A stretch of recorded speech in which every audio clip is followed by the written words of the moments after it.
Hello, my beautiful, beautiful, beautiful people. As always, thank you for joining me here today on Patreon for your true crime fix. So, I know I said last week that I will be doing a Black Widow full hour video this week, but I changed my mind because I came across this book on Amazon and it's called Bizarre True Crimes Volume 6, 20 Loony and Ghoulish True Crime Stories, and it literally caught my attention. Like, I couldn't put the book down, and so I decided to do a few stories. I have here 1, 2.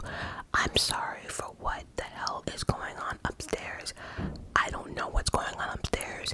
It's been happening all week and I can't control it, so I apologize. I hope it's not too distracting because it's distracting the fuck out of me, if I'm being honest.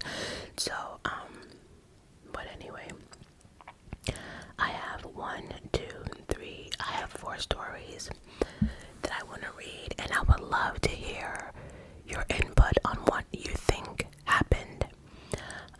I will be putting timestamps down because from reading the comments, a lot of you do fall asleep. And so, since I'm doing more than one story, I will put the timestamps down below. So, if you fall asleep, you can go ahead and listen to the next story the next night. So, but yeah, I actually, let's just read these stories because I was like, what the fuck? Okay, when bellboy Randolph Props left home for his shift at the Hotel President in Kansas City, Missouri, he wasn't expecting anything less than a normal day at work. Carrying luggage, welcoming guests, and taking bags to guest rooms was all part of his job. On January 2nd, 1935, a single man checked himself into the hotel under the name Roland T. Owen. Randolph showed Roland to room 1046 on the 10th floor, but didn't carry any bags as Roland didn't have any. All he had was a comb, a brush, and toothpaste. He also had a strange bald patch on the side of his head. In conversation, 19-year-old Roland said he had spent the night at the nearby, I think you pronounce it Mobolch Hotel, now the Kansas City Marriott, but claimed the rate was a little too high for his liking and preferred the inner rooms of the Hotel President. After placing his comb, brush, and toothpaste on the side, Roland followed Randolph back out the room. Randolph locked the door for him and gave him the key, then watched with curiosity as Roland walked out the hotel and into the city. 2 days later, on January 4th, switchboard operator Della Ferguson arrived for her shift to find the indicator light on for room 1046. As the room's phone was off the hook, she called to the main desk, who sent Randolph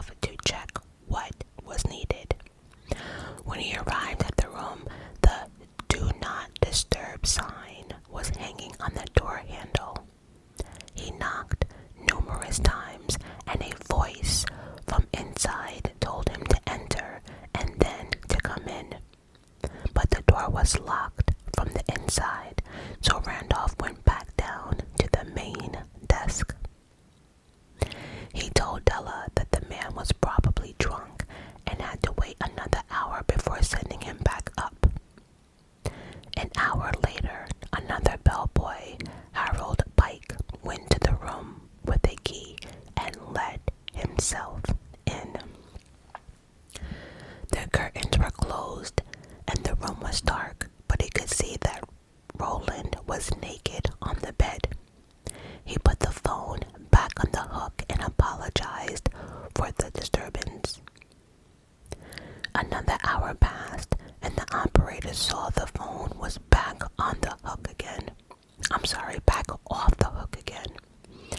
This time, Randolph went back upstairs to the room and knocked before letting himself in with the key.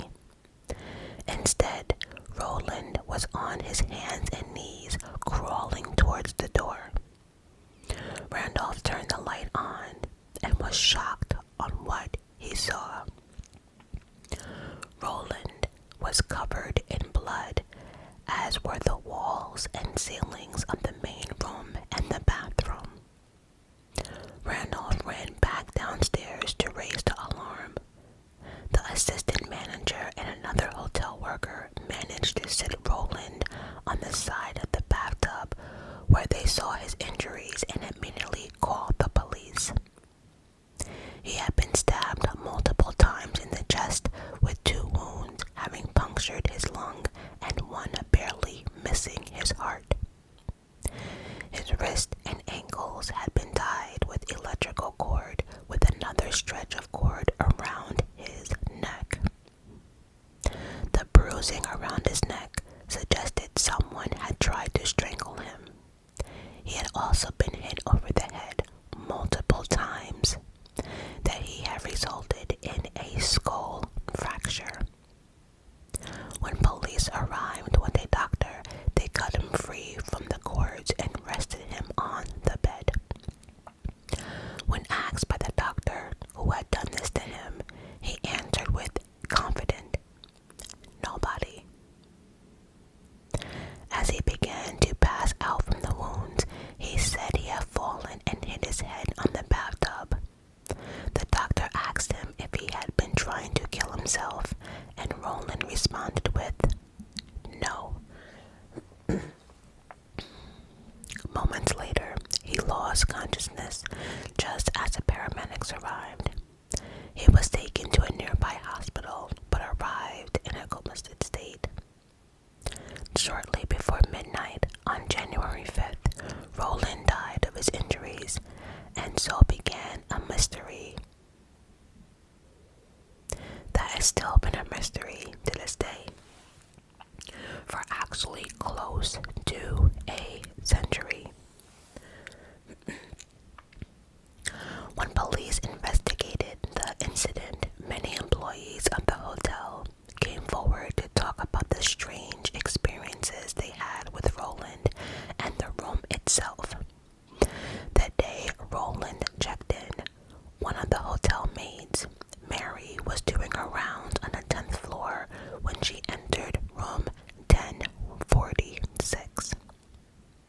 Even though she had knocked, Roland was inside the room and the curtains were drawn. She apologized, but noted he had an appearance of someone who was scared for his life. He told her to keep the door unlocked as he was expecting someone. And back then they probably didn't have cameras and stuff. The following morning on the 3rd, Mary entered the room again to clean it, and Roland was inside the room talking to someone on the phone. She later recalled that she overheard him saying, "No, Don, I don't want to eat. I'm not hungry. I've just had breakfast. No, I'm not hungry." That same afternoon, Mary was given the room's fresh towels to replace those taken in the morning cleanup. As she approached room 1046, she heard 2 male voices. When she she had fresh towels. An unidentified man said, "We don't need any towels." That same afternoon, Jean Owen checked into the hotel and was given room 1048 next door to Roland's room. It would become a source of much confusion down the line, as Jean had the same surname as the one Roland had given. That evening, her boyfriend visited her and stayed for 2 hours before leaving at around 11 p.m. She later claimed she heard a male and a female's voice shouting and cursing at each other, but couldn't pinpoint exactly what room they were coming from. Due to her having the same surname and the room next door to Roland, police arrested her for those reasons only. It wasn't until her boyfriend arrived at the police station to back up her story that Jean was released. The same night that Jean heard the voices, elevator operator Charles Blotcher started his shift. He usually worked the midnight to 8 a.m. shift and was used to drunk people coming back from a night out or attending a room party. He recalled to police that a loud party was taking place in room 1055, but it was not within his job description to quiet them down. He felt guilty taking people to the 10th floor where it had been unusually loud. At around 1 a.m., a familiar woman entered the lift and asked for room 1026. Charles recognized her, as she would often come to the hotel to visit men in their rooms at all hours of the night. He agreed with other staff members that she was a prostitute on call. 5 minutes later, she walked past the lift, which was waiting on the 10th floor, and claimed that her client was not in room 1046, despite having said 1026. She said she was familiar with her client and he was always ready with the lights on before walking off to find the night room. And half an hour later, she took the elevator back down to the lobby. At 4 a.m., the same woman gets into the elevator with a new man, and Charles took them to the 9th floor. 15 minutes later, the man went back down to go for an early morning walk. According to Charles, they were the only two people that seemed suspicious at any point during the night. An autopsy determined Roland had died of the wounds that had been inflicted, and that they were more than likely caused by another person rather than self-inflicted. The medical examiner concluded the wounds had been caused between 4 a.m. and 5 a.m. on January 5th. The investigation didn't find much evidence in the room besides the volume amount of blood splattered on the walls, floor, and ceilings. There were no belongings and no extra clothes, with the only items being the comb, the brush, and toothpaste that Roland had seen. Suicide was thought out cause of death, despite the coroner saying otherwise, but there were no knives in the room. The only other items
and shoes and had a large cut on his arm and that he was holding to stop the blood coming out. Lane dropped him off at a taxi rank, but it wasn't until he read the press story that his curiosity was aroused. 3 months later, when the funeral was finally held, Lane went to view the body and saw a cut on the dead man's arm that looked remarkably similar to the man who climbed into his vehicle that night. He told police he believed the man he picked up was the man who was later killed that night. The problem was that none of the workers in the hotel saw Roland leave his room at any time on the 4th. Another sighting was by a bar worker in the city who had seen the dead man drinking with 2 women on the 3rd, and according to what he overheard, they were moving from bar to bar. Other bars in the city seemed to back up the sightings. As the story went nationwide, a huge number of tips came into the office of Kansas City Police Department, and for a while, none of the leads went anywhere.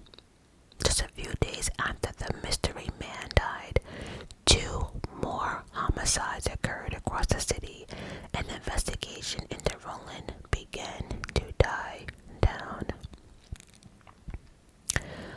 On March 3rd of the same year, the mystery Roland was due to be buried and a funeral to be held. Once the funeral home released the schedule, there were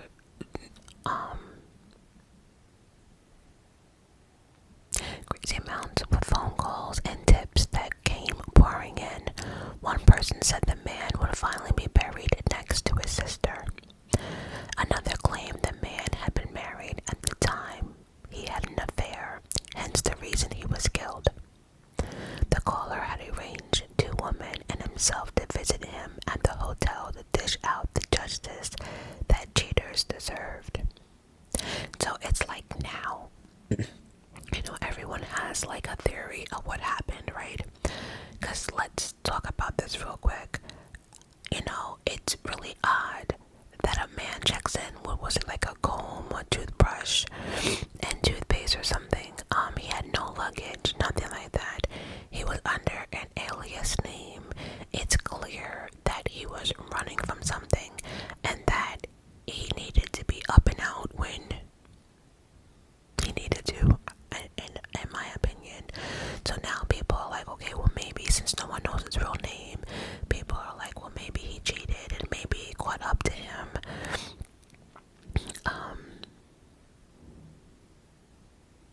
The funeral was postponed for 3 weeks to allow police to once again comb through all of the leads, including flowers that had been sent with different names on them.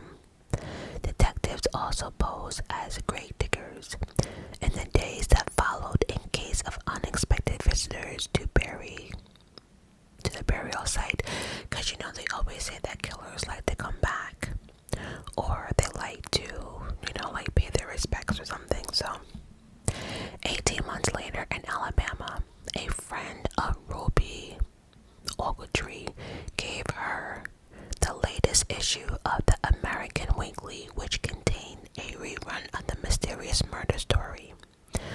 Ruby's friend had noticed something about Roland that may have interested Ruby. Ruby saw straight away that the unidentified Roland was in fact her son, Artemis Ogletree. She got in touch with the Kansas City PD and they managed to confirm that the unidentified man was in fact her son. So now we have a name, right? His name is Artemis Ogletree. He had left Alabama for California in 1934, hitchhiking his way there. It was the last time she had ever seen him alive. An official identification was quickly given out to the press, but shortly after, the plot yet again thickened. Artemis was born in Florida in 1915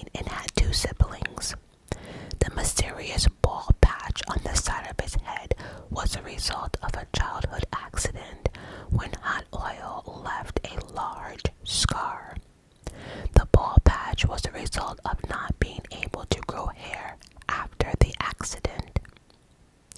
Ruby was unaware her son was dead because, bizarrely enough, she had been receiving letters from him after he had died. That is so creepy. Before his death, Artemis had been writing letters home to let his family know where he was, but in early 1935, Ruby began receiving type letters from locations across the United States. So I guess at one point he was actually handwriting these letters, but now, they are now coming typed. But the fact that she was receiving like letters like after the fact is creepy as fuck. And she had a feeling something may have been wrong, as Artemis didn't know how to type, and the words didn't match his voice or style of writing. In May 1935, she received a letter from New York that said he was going to Europe, and a second one claiming he was on the next ship out. Then, in August 1935, she had received a phone call from a man in Tennessee who claimed that Artemis had saved his life in a fight and that he was now in Korea living with a woman of great wealth. The man gave his name, but it was never been publicly released, and there was no evidence that Artemis or Roland had left the United States. In 1937, police discovered Artemis had stayed in a third hotel, the St. Regis in Kansas City. According to hotel records, he had stayed in the room with another unidentified man. It led the investigation to believe the man had stayed with. It led the investigation to believe the man he had stayed with was the man he was overheard calling Don. Since 1937, the investigation went cold, but was reopened every now and again as new leads came in. Due to the lack of solid evidence or suspects, many theories have since arisen. Many suspect he was involved in organized crime, while others suggested he was killed by a jilted lover. Over the years, various letters and phone calls have been received by the Kansas City PD, but rather than helping solving the murders, they simply added to the pile of leads that went absolutely nowhere. During his stay in Kansas, Artemis used 3 different names to check into 3 different hotels, none of which have any bearing on the case. At the first hotel, he stayed there with another man. It's not much of a stretch to assume they were having a sexual relationship. Artemis may have moved hotels to get away from the man who followed him to the hotel president and was the man heard on the other side of the door and the one referred to as Don. It is also possible that Artemis may have been having an affair with the married woman and the other man in the room was her partner, seeking to solve the problem. An unidentified woman's fingerprints were found on the telephone in his room. There were 2 possibilities. One, that it was a person he could have been having an affair with. The other was the prostitute who had visited him at the hotel that night. The theory goes that after their encounter, Roland had no money to pay her, and she went to her pimp, who was the man she was seen in an elevator with an hour later. The same man who left the hotel 15 minutes after to get some fresh air never returned. See, that seems more realistic, I think. Like, maybe he did get a prostitute and couldn't pay. And, because, everyone kept saying, well, no one saw him leave the hotel. And we know the prostitute came up. And we know the prostitute left and came back with another man. So, that seems to make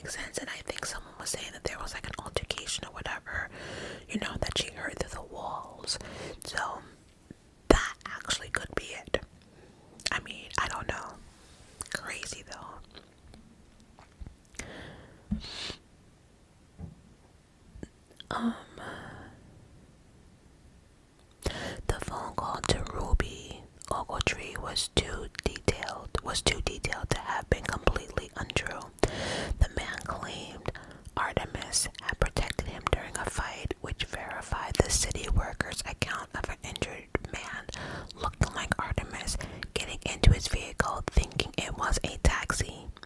It might have been possible that Artemis received his injuries during the fight, but that wouldn't explain the blood splattered all across the hotel room, which was evidence enough that he had been attacked in the hotel room itself.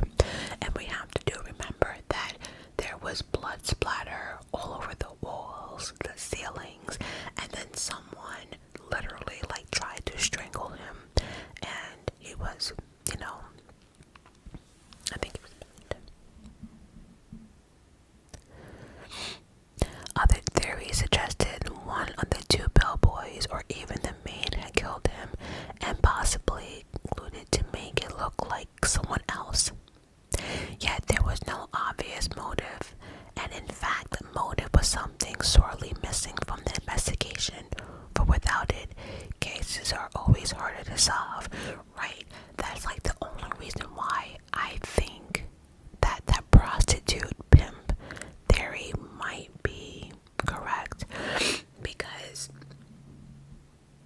what other motive? It's like it seemed as if he was running from someone, and it didn't seem as if like he had a wife or kids, so I don't know.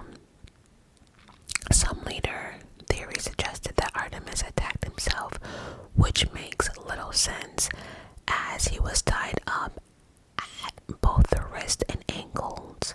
He would have not been able to stab himself, fracture his skull, then tie himself up in the way he was found. But I wonder why, when maybe he was out of it, or maybe because he had a skull fracture. But maybe I don't know.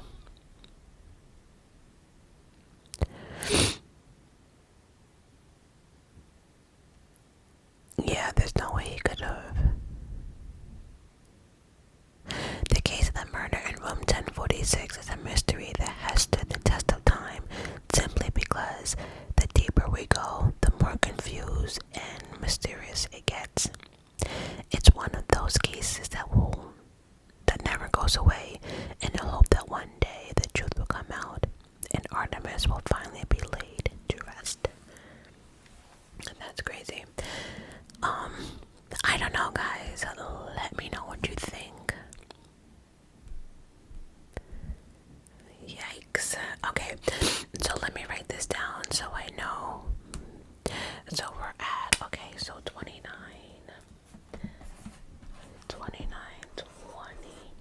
Okay, the next story we're gonna do is the Skinner. Now this story was really interesting because I started reading it and then I tried to look up more articles on it. Are they gonna be banging? Just trying to see where they're going with this upstairs. I have no idea what they're doing, but so yeah, this is really interesting because, like I said, I was reading into it and a lot of it was in Poland, or Polish. So if you Google this case, you have to get it, they are really annoying me upstairs. I don't know what they're doing, but it is so distracting. Anyway, the Skinner true crime story I'm about to read, I'm glad I found it in this book because they put it into English, so it's really creepy. It might be a little disturbing, I'm just warning you right now, but it's called The Skinner. And so a lot of these names I probably won't be able to pronounce.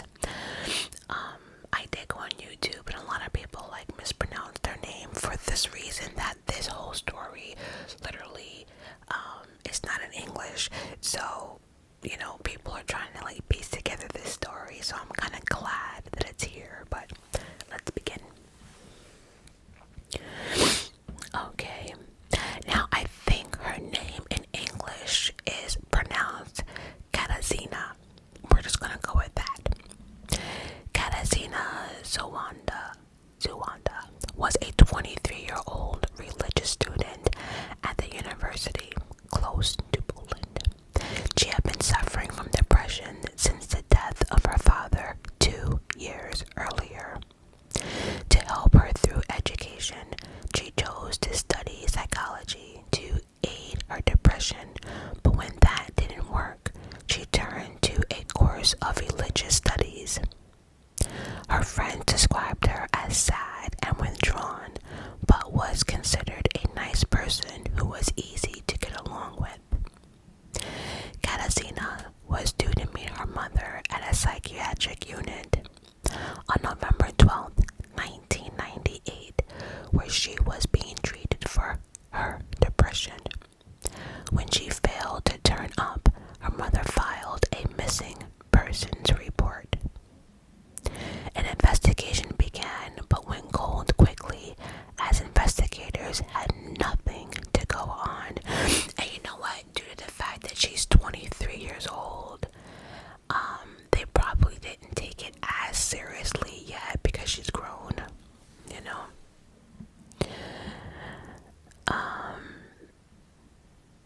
Okay, so the investigation began, but went cold quickly as investigators had nothing to go on, and due to Katarzyna's depression, passively concluded she had run away or taken her own life somewhere.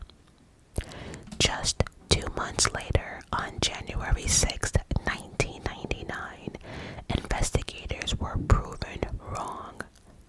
Very, very wrong. A towboat crew on their usual route along the river, the longest river in Poland, discovered something caught in the propeller. The captain was used to items in the river jamming the propeller, with the usual culprit being a large tree branch, etc. When crew members uncoiled the blockage, they were hit with a god-awful smell and threw the strange object onto the floor of the boat.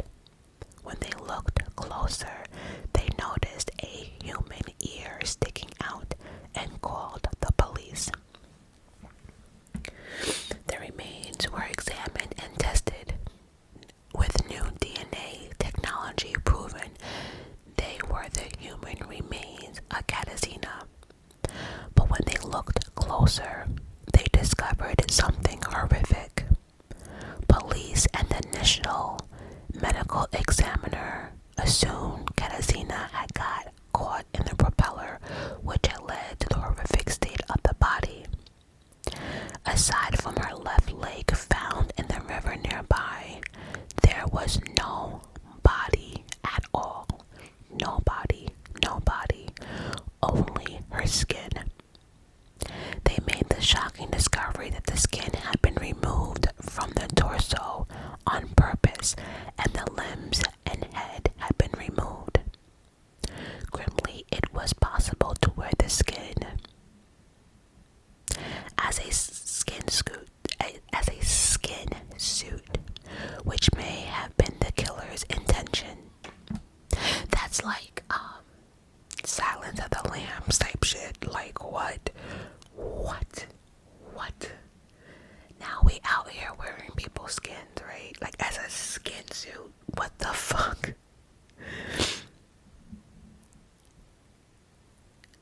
Okay, in May 1999, the medical examiner's office, who had identified the skin, received the body of a man with a severed head. The killer, known only as Vladimir, was the son of the victim, and prior to his arrest had been seen wearing a mask made of his father's face. Investigators noted the similarities between the murders of Vladimir's father and the way in which Katarzyna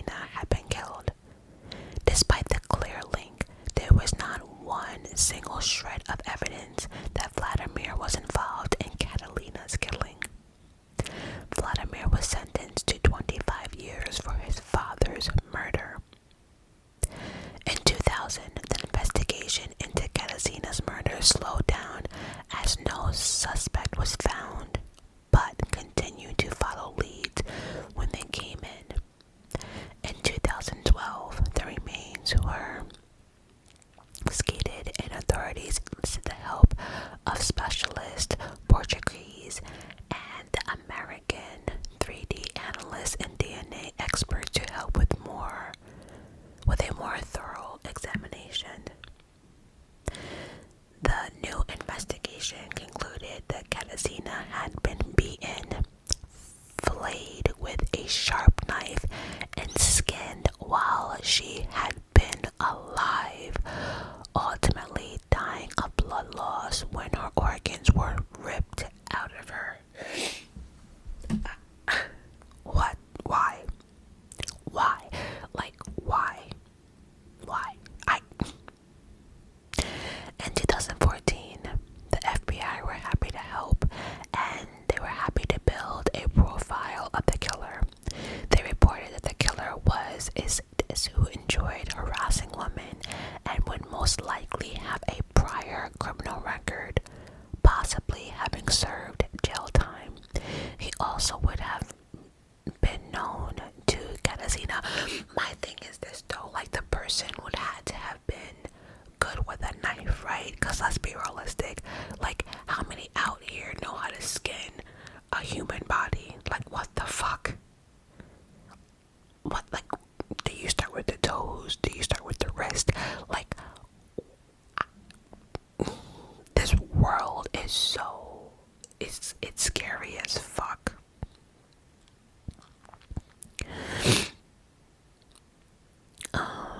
In 2016, the professor of forensics, an expert in signs of human torture,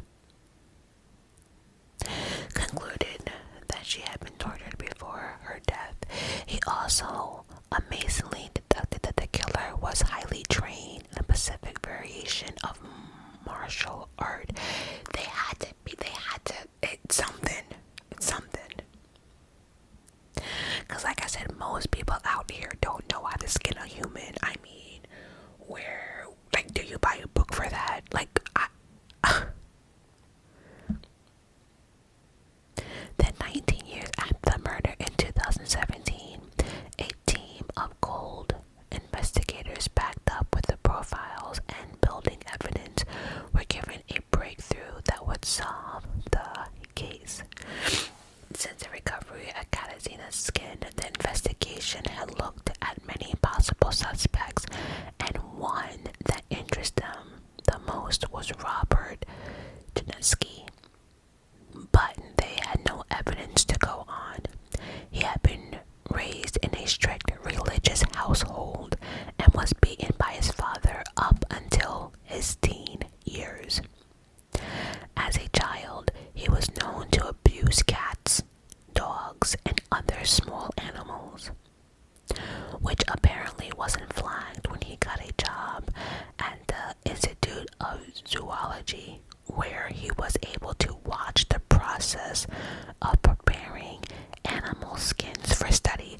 That makes sense, because like I said, most average people out here don't know how to skin like humans or animals or shit like that. I mean, come on.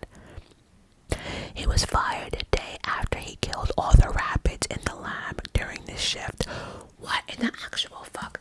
Okay, so this is my problem. Like, in a lot of these cases, there is a moment. There is a moment I always feel like he could have been controlled. And besides being fired, why in the fuck was not the police called in regards to you killed? Like, it's not normal just to be out here killing rabbits in a fucking lab. So there was no like criminal charge against that. He then had a brief stint at a dissecting lab where he had contact with human corpses before being fired for indecent behavior. And to be honest, I don't even want to know what that was. The indecent, like, what were you doing with these human corpses? Like, I don't even want to know. I don't. But he was fired for that too. He also made multiple visits to Katarzyna's grave while dressed in various woman clothing. In 2017, when Robert was 52, the police received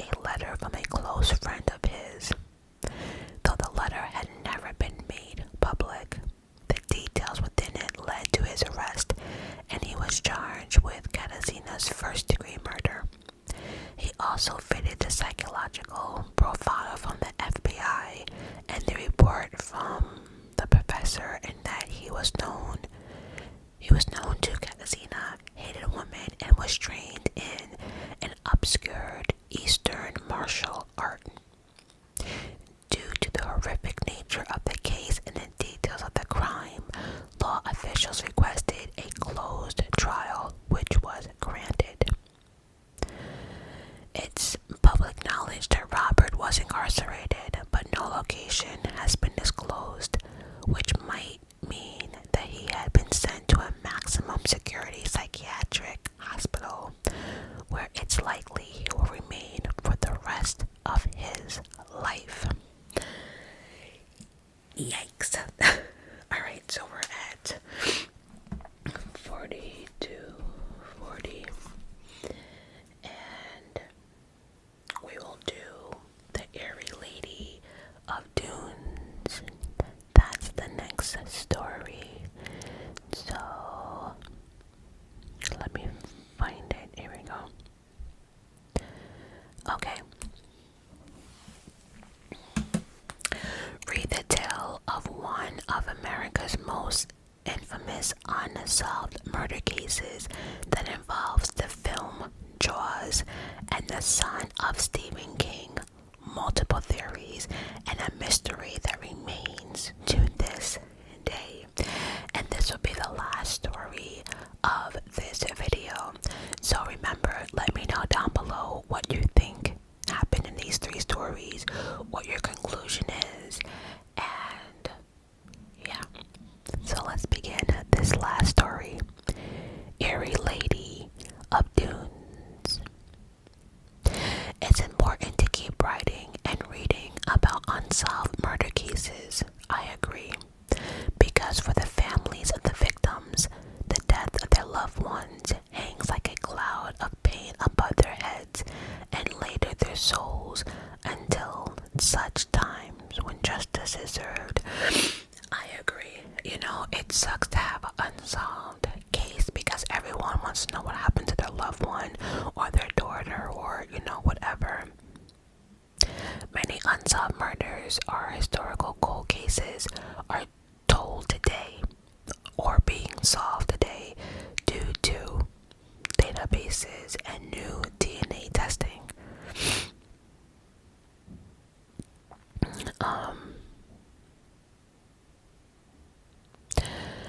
Okay. The tale of the Lady of Dunes has evolved to include the theory she was an extra in the film Jaws, as spotted by the son of Stephen King, Joe Hill. But we're gonna get to all of that because I think that's actually like very interesting. But let's go.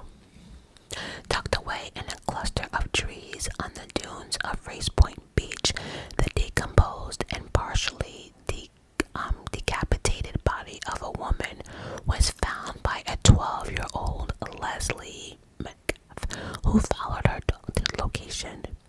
She was out walking with her family when the dog ran off and barked.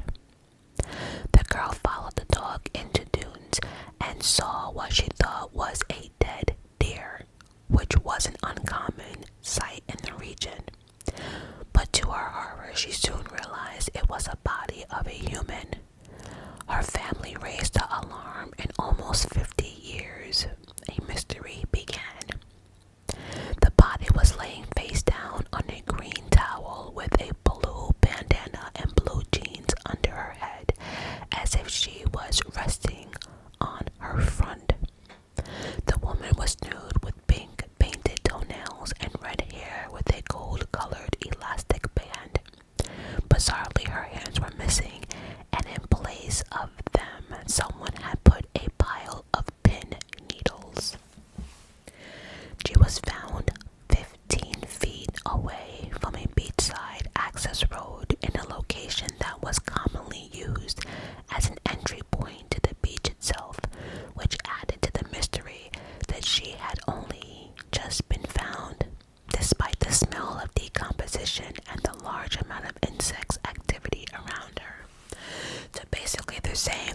was so badly decomposed, and she was found in an area that was a common entryway.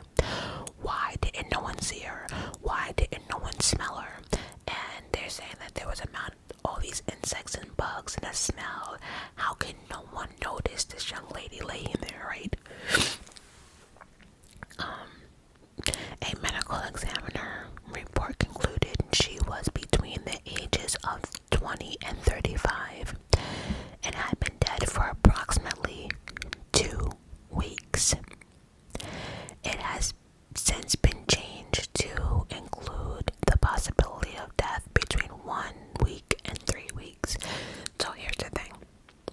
When a body is so badly decomposed, it's sometimes hard to tell what they died from. And when, especially too, like if the body has been out like in the heat, decomposition can go faster if it's hot and can go slower if it's really cold. So, she was 5 feet 6 inches tall, a slim, athletic build, and had extensive dental work carried out on his teeth, most of which had been forcibly removed by the killer. She had been attacked with a military entrenchment tool, a small spade-like object, so viciously that her head was partially decapitated. Yikes.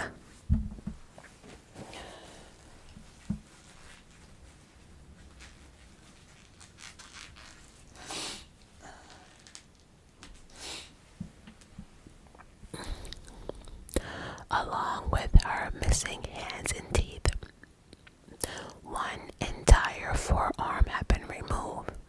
This led the initial investigation to believe that she had been taken to hide the identity of a woman.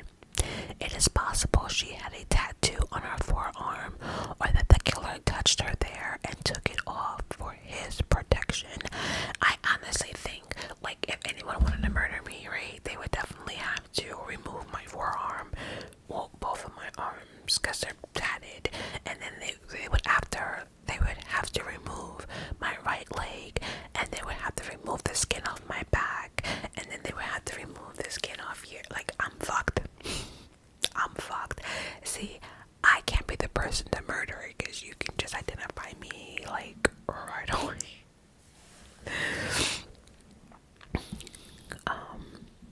The killer was most certainly a male, as there were signs the woman had been raped after her death, which then adds necrophilia. And for those who don't know what necrophilia is people who like to sleep with dead people. Basically, corpse, dead people, cadavers, whatever you want to call them. They're just dead. And it takes a special person to do that, because okay, we're just gonna move, just the thought of that, we're just gonna move the fuck on. Due to the decomposition, and any trace of who sexually abused her became lost. Of course, ill in this, just think about a decomposing body, and then someone sleeping with it. Because here's the thing, there's been many serial killers who go back to the scenes multiple times, day in, day out, day in, day out. And let's face it, after one day, decomp is serious. Like, the smell don't bother you. Like, how do you get hard and excited? Listen, let's continue. In close proximity to her body were traces of blood, which meant she had possibly been killed elsewhere and posed at the death scene. Though it looked as if she may have been sunbathing, it would be an awful, strange location among the trees to soak up the rays. When her identity couldn't be solved, and instead of adding another Jane Doe to the ever-growing 70s list of Jane Does, she was nicknamed the Lady of Dunes. The investigation had little evidence to go on, and the theories were already picking up pace. The autopsy found a burger and fries in her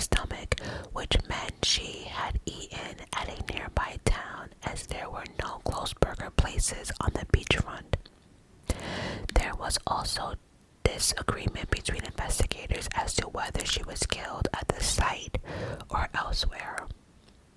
Well, she couldn't have been killed at the site because, like, the person said, you know, if that was like the main entry, how did people miss her, not smell her, not see like the animal or like insect activity?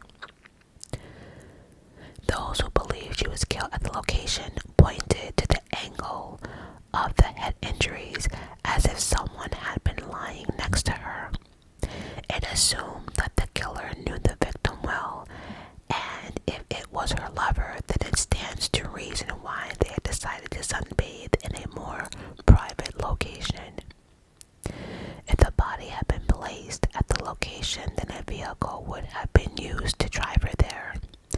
Though there were no traces found 50 meters away from the body. The location was common for vehicles coming into the area, and the police attempted to trace everyone who had visited the area in a car with no relation. Do you know how many cars you would have had to test it? Like, I'm just thinking about there's certain beaches out in New York, even like in Long Island, you know, that it would be impossible to test every single car that comes in and out, you know. Yeah. Police spent weeks going through hundreds of missing person cases and interviewed visitors to the area, but no one could find a link to the Lady of Dunes. There was also no additional evidence found at the scene. As such, the case went very, very cold. The first facial reconstruction came 5 years later and was made of clay. Her body was then exhumed for the first time in 1980, but no new evidence was found.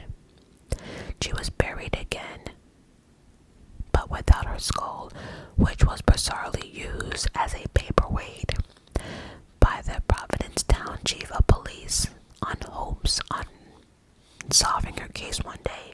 Could you imagine having a real human skull holding your paper just to remind you to close his case? What in the actual fuck?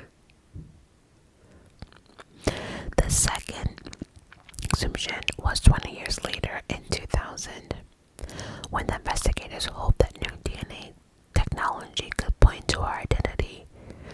It did not.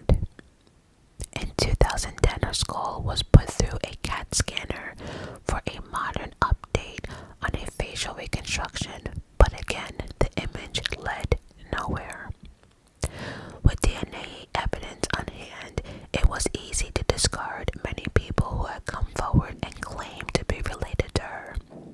This included mothers who believed she was their missing daughter, to sisters who believed she was a long-lost sibling. An uncanny resemblance to a female criminal named Kinsner, who escaped from prison in Massachusetts 1 year before the body was found, was proven false after her mother provided DNA testing. Interesting enough, Laura was never found, dead or alive. So once she escaped from prison, she was out and no one has ever found her since. That's some shit. Cause see, like, I've always thought if you get locked up, would you really break out of prison, like, looking behind your back all the time, thinking someone's coming to get you?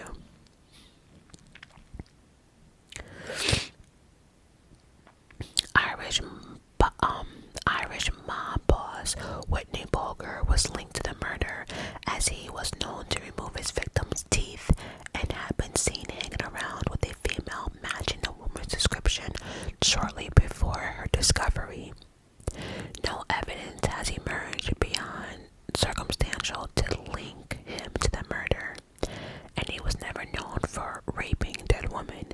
Yet it could be possible he killed her and someone else had come along and found the body to be used for their own. I can't. So now we having strangers just walking by, maybe saying, "Oh, she's dead. Let me have sex with her." Like, then they had two serial killers were linked to the murder.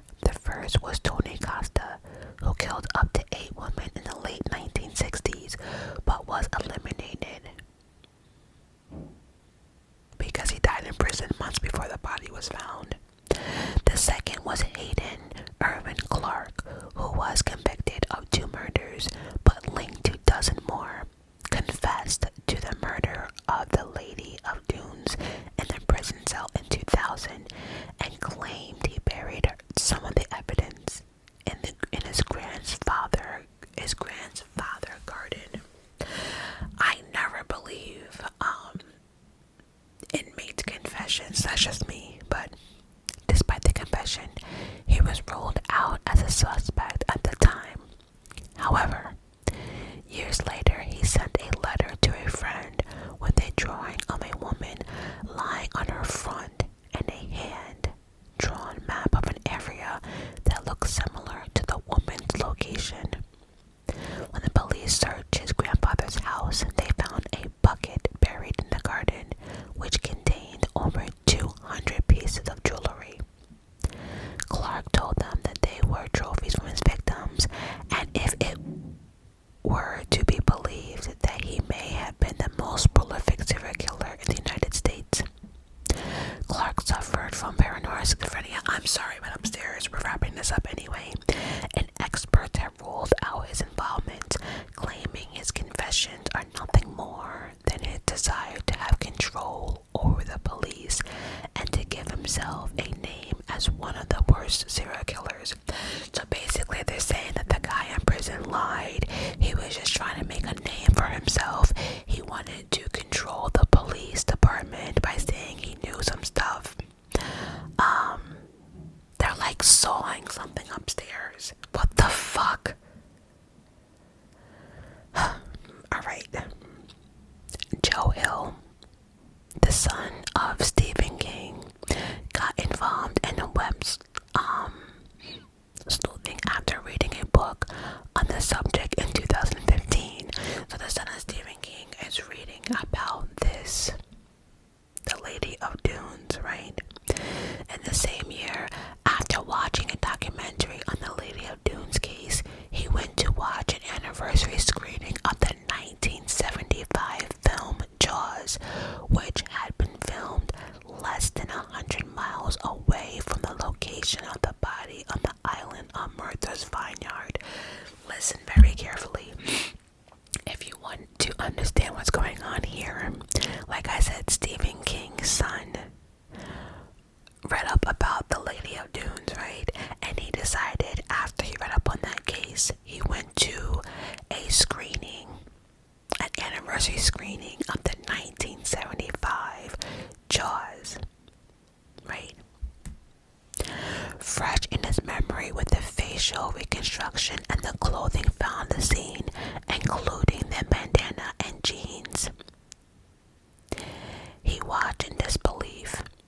An extra in one of the beach scenes matched the description on the Lady of Dunes perfectly. There were so many extras in Jaws, and a lot of them came from the Boston Main Line to be on the island when the film was shot in the spring and summer of 1974. And as such, many people in the crowd scenes were not officially extras and just people who hoped to be in a Hollywood film.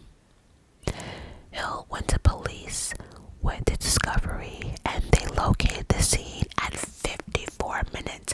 So if you want to watch the, 1974 Jaws, at 54 minutes into the movie, during a crowd scene on the 4th of July celebration, there is a woman dressed in a blue bandana, blue jeans with red hair, who looks remarkably similar to the dead woman.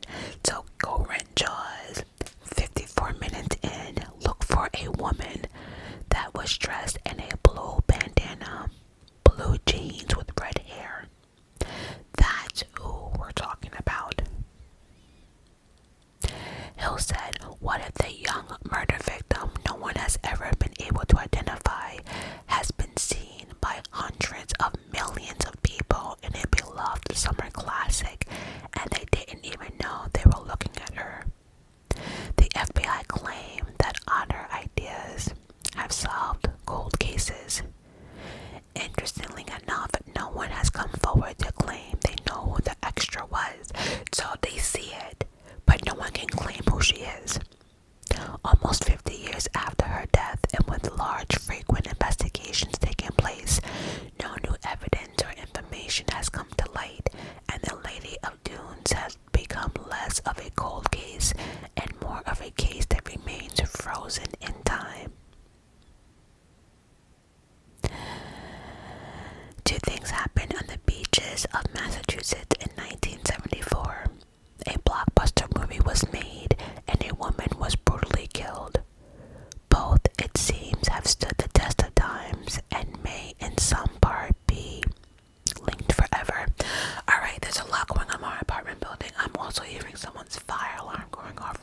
so we're gonna wrap it up.